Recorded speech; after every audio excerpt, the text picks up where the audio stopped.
Video ini akan membicarakan tentang motivasi dalam psikologi pendidikan.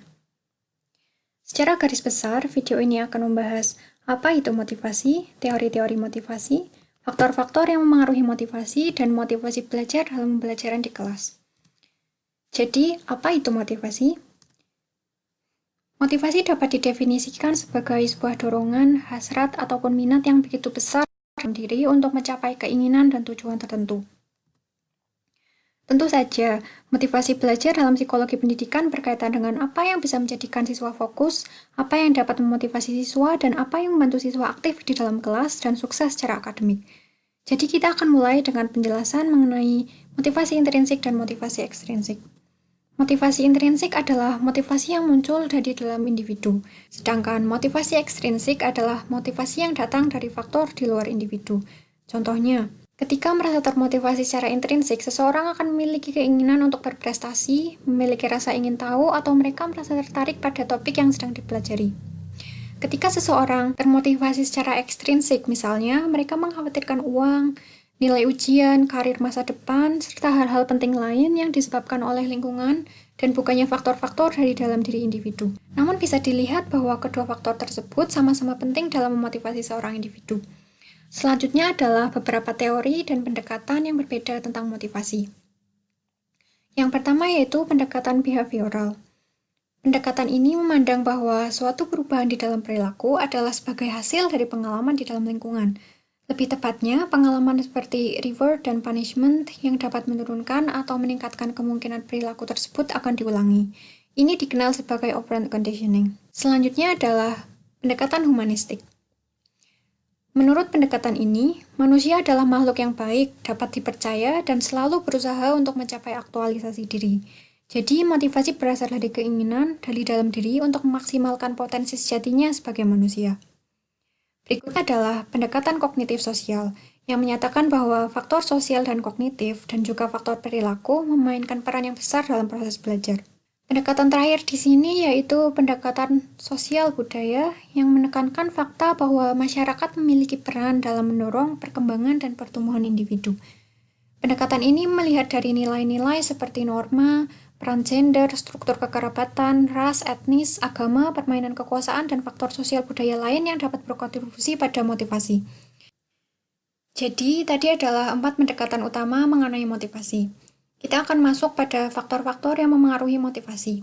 Di sini terdapat faktor kebutuhan, faktor keyakinan, faktor tujuan, serta faktor ketertarikan dan emosi. Pertama, pengaruh kebutuhan terhadap motivasi belajar. Semua teori kebutuhan merupakan teori humanistik. Kebutuhan dapat bertindak sebagai kekuatan internal yang mendorong seseorang untuk mencapai tujuan. Semakin kuat seseorang merasakan kebutuhan, semakin besar pula peluangnya untuk bertindak mengatasi kebutuhan tersebut. Pendekatan yang paling terkenal dikembangkan oleh Maslow yaitu melalui hierarki kebutuhan Maslow. Kebutuhan fisik merupakan hierarki kebutuhan paling rendah, sementara kebutuhan aktualisasi diri merupakan kebutuhan paling tinggi. Apabila kebutuhan yang lebih rendah tidak dipenuhi secara sempurna, maka sulit bagi kebutuhan yang lebih tinggi berikutnya untuk memengaruhi perilaku seseorang. Sebagai contoh, seorang siswa yang mengalami kesepian yaitu tidak terpenuhinya kebutuhan cinta dan ingin memiliki, akan memiliki kesulitan untuk menjadi kompeten, yaitu kebutuhan penghargaan. Yang kedua yaitu faktor keyakinan. Keyakinan yang akan kita bicarakan adalah keyakinan terhadap hasil, kecerdasan, kapasitas, nilai, dan cost of performance. Teori harapan nilai atau teori expectancy value berkaitan dengan keyakinan tentang hasil, yaitu perilaku seseorang merupakan fungsi nilai atau fungsi value dari hasil yang diharapkan dari sebuah perbuatan. Jadi, semakin tinggi nilai yang diharapkan, semakin tinggi pula keinginan untuk mewujudkan perilaku tertentu. Berikutnya, keyakinan terhadap kecerdasan. Dalam hal ini yaitu pandangan tentang kecerdasan berdasarkan teori entity dan teori incremental.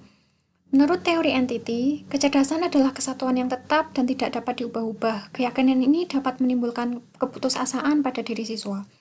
Sedangkan menurut teori incremental, seseorang dapat meningkatkan kecerdasannya melalui belajar. Keyakinan selanjutnya berhubungan dengan efikasi diri atau self-efficacy. Efikasi diri adalah kepercayaan individu akan kemampuannya untuk sukses dalam melakukan sesuatu. Bisa dikatakan, efikasi diri adalah keyakinan mengenai sejauh mana seseorang mampu mengerjakan tugas, mencapai tugas, dan merencanakan tindakan untuk mencapai suatu tujuan. Siswa dengan efikasi diri yang tinggi lebih berani untuk mengambil risiko, menerima tantangan, dan mendorong diri mereka. Mereka percaya bahwa mereka bisa, dan akhirnya mereka memang bisa. Siswa dengan efikasi diri yang rendah takut menerima tantangan, mudah menyerah, dan pada intinya menyebabkan motivasi yang rendah. Sekarang mari kita bicara tentang keyakinan terhadap nilai atau value dan pengaruhnya terhadap motivasi. Value merujuk pada benefit, reward, dan keuntungan yang dialami individu dari berpartisipasi dalam suatu aktivitas. Seorang individu akan lebih termotivasi ketika mereka dapat melihat dengan jelas value diri mereka dan value dari melakukan suatu aktivitas. Faktor ketiga, faktor tujuan. Kita akan fokus pada mastery goals, menekankan diperolehnya pengetahuan dan perbaikan diri. Performance goals, berusaha menjadi yang terbaik di kelas misalnya. Performance avoidance goals, berusaha menghindari situasi tertentu yang menimbulkan ketidaknyamanan seperti public speaking. Social goals, ingin dilihat orang-orang. Work avoidance goals, berusaha menyelesaikan suatu tugas dengan usaha seminimal mungkin. Tujuan-tujuan tersebut masuk ke dalam teori tujuan di mana perilaku siswa terhadap tujuan dipengaruhi oleh 5 hal tadi. Dan tercapai atau tidak tercapainya tujuan tergantung pada goal setting, penetapan tujuan, goal monitoring atau pemantauan, dan strategi yang digunakan untuk mencapai tujuan. Faktor selanjutnya yaitu faktor ketertarikan atau interest. Terdapat faktor personal yaitu apakah seseorang memiliki ketertarikan atau kesukaan terhadap sesuatu, dan faktor situasional. Ketertarikan sementara yang muncul karena faktor lingkungan seperti konten yang menarik, sesuatu yang baru, serta hal lain yang menimbulkan ketertarikan. Kemudian tentu saja, emosi dapat berpengaruh terhadap motivasi, seperti rasa bersalah, rasa marah, dan rasa malu. Jadi setelah membahas teori-teori ini, mari kita melihat penerapannya pada situasi di dalam kelas. Bila kita terapkan teori seperti humanisme, dengan membuat suasana di mana siswa merasa terlibat dalam kelas, merasa terlibat dalam proses belajar mereka sendiri, maka akan meningkatkan motivasi belajar.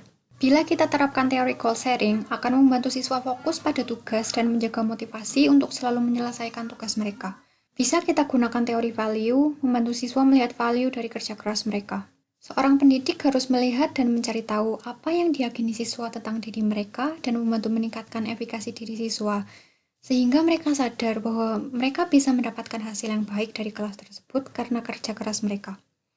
Teori-teori ini membantu meningkatkan motivasi siswa, sehingga sangat penting dalam psikologi pendidikan.